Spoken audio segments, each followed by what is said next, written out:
బలహీనుడు చెప్పునుగాక, బలవంతుడను నేను యేసయ్యలో. ధనహీనుడు పలుకునుగాక, ధనవంతుడను నేను యేసయ్యలో.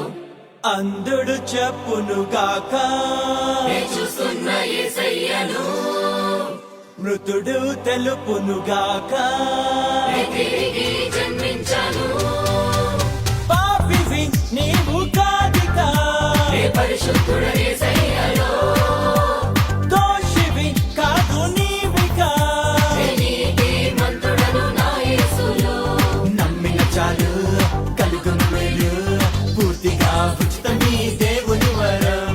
నమ్మిన చాలు కలుగును మేలు, పూర్తిగా ఉచితమీ దేవుని వరం. యేసయ్యలోనే ఉన్నది మనకు రక్షణ, నిరీక్షణ. యేసయ్యలోనే దొరుకును మనకు విడుదల.